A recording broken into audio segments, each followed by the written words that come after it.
Shalom. Saat ini kita akan ada dalam kebaktian unit. Sebelumnya kita minta pertolongan Tuhan, kita berdoa. Terpujilah nama-Mu ya Tuhan Allah Bapa kami dalam surga, di dalam nama Tuhan Yesus Kristus. Saat ini kami boleh menikmati kehidupan atas anugerah yang Tuhan sudah berikan di tengah-tengah kehidupan kami. Dan saat ini kami boleh ada dalam peribadatan kami pada malam hari ini. Kiranya Engkau ada dengan Roh Kudus-Mu ya Tuhan, menuntun kami semua untuk ada dalam ibadah ini, untuk kami boleh memuji dan membesarkan nama Tuhan. Bahkan kami boleh mendengarkan suara Tuhan lewat pembacaan firman Tuhan. Dan saat ini Tuhan kami akan membaca firman-Mu ya Tuhan. Kiranya Engkau urapi kami semua, Tuhan kuduskan kami semua, agar kami boleh membaca bahkan merenungkan akan firman-Mu ini Tuhan. Agar firman-Mu ini terus menuntun kehidupan kami. Dan biarlah kami terus menjadi orang-orang yang terus mengenal akan apa yang menjadi kehendak-Mu. Ampuni segala dosa dan salah kami ya Tuhan. Dan di dalam nama Tuhan Yesus kami berdoa, mengucap syukur dan bermohon kepadamu. Haleluya, amin. Kita akan membaca firman Tuhan yang terambil dari perjanjian lama, yaitu Ayub 12 ayat 12 dan ayat yang ke-13. Dengan perikop Ayub mengakui kekuasaan dan hikmat Allah. Ayat 12, konon hikmat ada pada orang yang tua dan pengertian pada orang yang lanjut umurnya. Tetapi pada Allah lah hikmat dan kekuatan. Dialah yang mempunyai pertimbangan dan pengertian. Demikian firman Tuhan. Tema binaan kita yaitu menjadi keluarga yang berhikmat. Persekutuan keluarga yang memuliakan Tuhan. Orang pintar belum tentu berhikmat, tetapi orang berhikmat dicurahkan kepintaran oleh Tuhan. Seringkali karena merasa diri pintar dan hebat, kita menjadi pribadi yang sombong. Orang sombong biasanya merasa diri lebih baik, lebih tahu, super, dan lebih berhikmat dari orang lain. Itulah sebabnya mengapa ada orang-orang yang gampang menghakimi seseorang tak kala tertimpa sebuah musibah. Mereka seolah-olah tahu segala sesuatu, sehingga dengan mudahnya melontarkan tuduhan bahwa karena dosa-dosanya lah ia tertimpa musibah. Sikap sok tahu inilah yang dilakukan ketiga sahabat Ayub, yakni Sofar, Bildad, dan Elihud. Mereka menuduh bahwa musibah yang menimpa Ayub dikarenakan dosa-dosanya. Bukan tidak mungkin, tapi peran dan sikap ketiga sahabat Ayub yang gemar menuding orang lain tanpa bukti dan alasan mendasar juga dilakoni oleh kita yang hidup di masa kini. Kita dengan mudah menghakimi orang lain seolah-olah kita adalah orang suci tanpa aib. Kata peribahasa, gajah di pelupuk mata tak tampak, semut di seberang lautan tampak. Artinya, kita paling cepat menilai orang lain karena kesalahan kecilnya, sementara kesalahan kita yang besar ditutup rapat-rapat agar tidak diketahui orang. Adilkah itu? Persekutuan keluarga yang diberkati Allah dalam kesalehannya pada Allah tak berarti kehidupan adem ayem tanpa tantangan. Justru di tengah kesalahan itu, Ayub menuai ujian bertubi-tubi, ditambah lagi dengan sikap sahabat-sahabatnya yang mengecewakannya. Tetapi apakah di balik arah dan mengingkari panggilan imannya sebagai hamba Allah? Tidak. Memang sebagai manusia biasa ada keluh kesah yang terucap dari bibir mulutnya. Ada rasa cemas dan merana yang menekan batinnya. Namun kesetiaannya pada Allah tidak berubah. Pada akhirnya Allah memulihkan keberadaannya. Pergumulan dan pengalaman Ayub patut dijadikan pelajaran berharga. Fakta menyebutkan di tengah tekanan dan penderitaan yang menghimpit, belum tentu kita siap menerimanya dengan tulus hati. Saat kita dihadapkan dengan kondisi dilema dan orang-orang terdekat kita menjauh, belum tentu hati kita tetap tegar dan mengandalkan Allah. Banyak orang dengan mudah menyerah, putus asa, dan menduakan Allah karena tidak mampu menghadapi ujian kehidupan. Karena tak kuasa menahan pahitnya derita hidup, banyak orang terpaksa melepaskan imannya dan larut dalam dosa. Kita lupa bahwa dalam jauh dari Allah, kehidupan makin syarat dengan dosa, kesombongan, iri hati, hawa nafsu yang berujung pada kehancuran hidup. Keluarga Allah yang berbahagia, hidup di tengah dunia yang syarat dengan beragam masalah dan kejahatan ini, menuntut kita memohon hikmat dari Allah.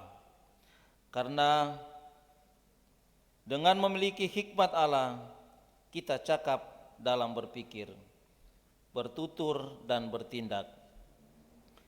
Untuk memiliki hikmat Allah, pertama-tama orang harus takut akan Allah.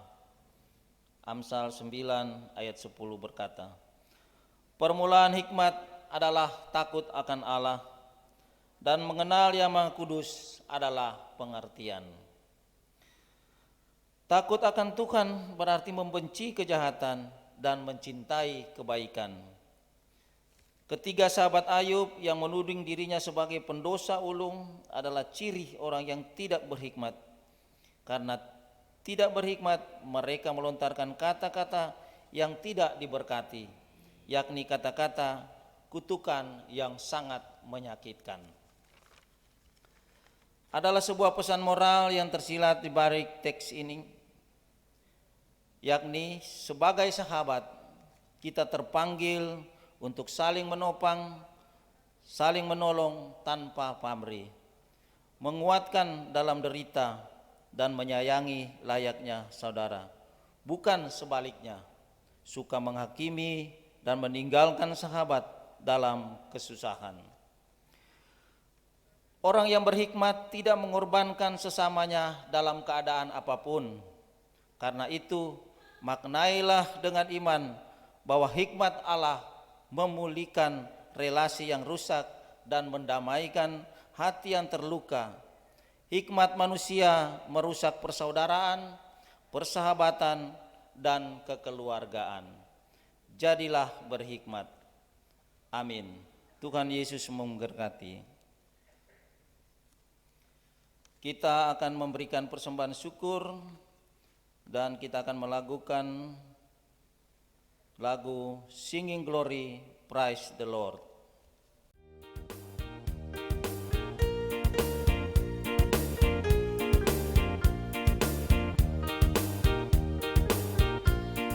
Singing glory, praise the Lord, hallelujah. Singing glory, praise the Lord, hallelujah. Singing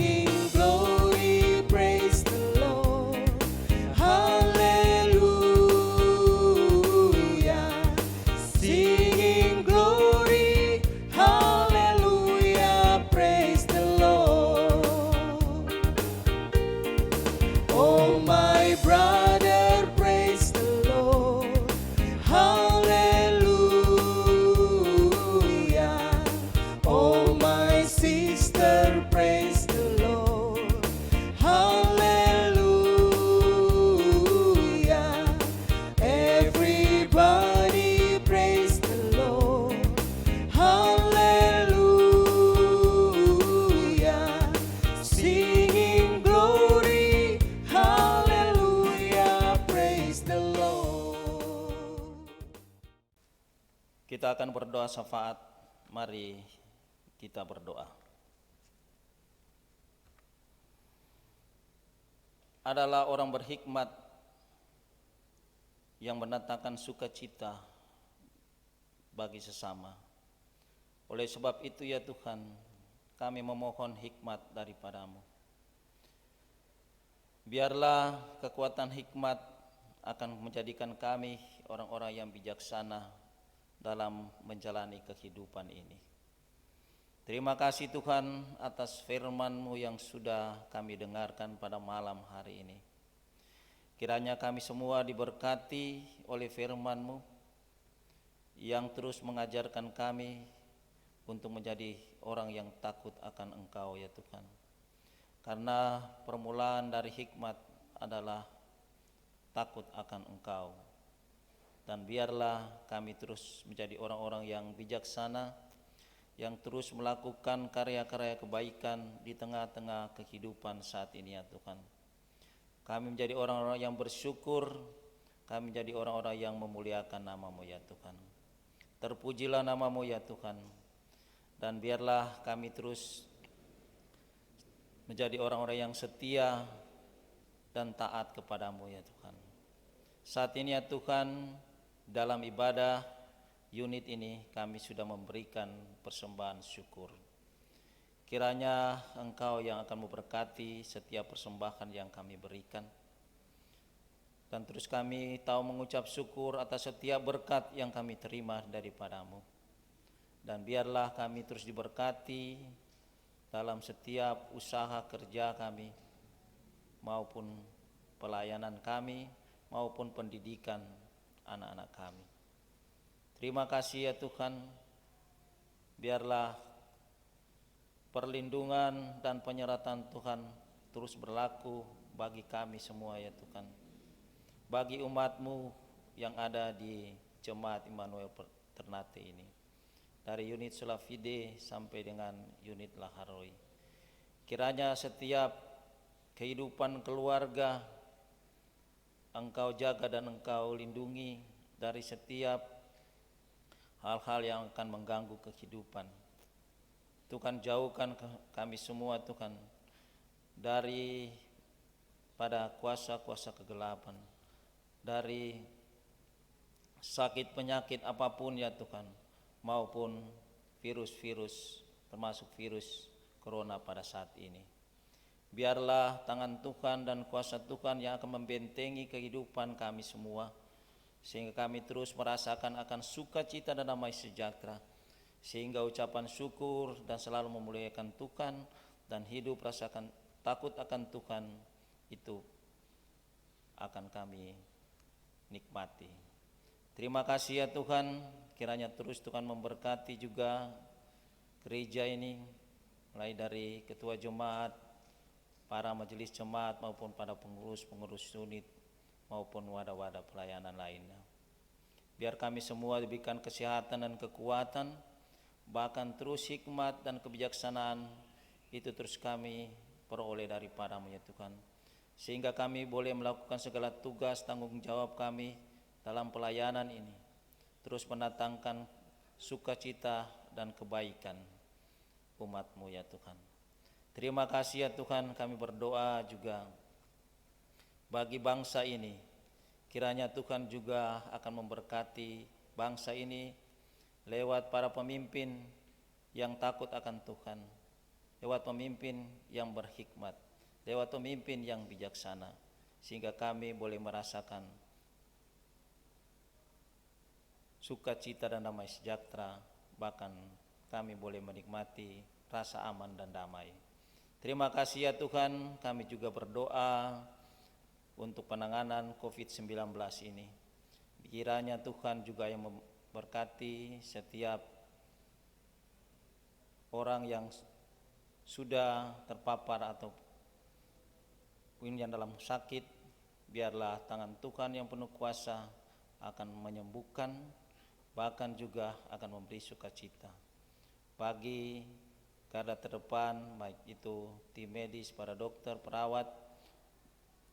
Biarlah Tuhan juga akan melindungi mereka, Tuhan juga akan yang menjaga mereka, baik pribadi-pribadi mereka maupun keluarga mereka, agar mereka terus juga menjalankan tugas dan tanggung jawab mereka dengan penuh sukacita.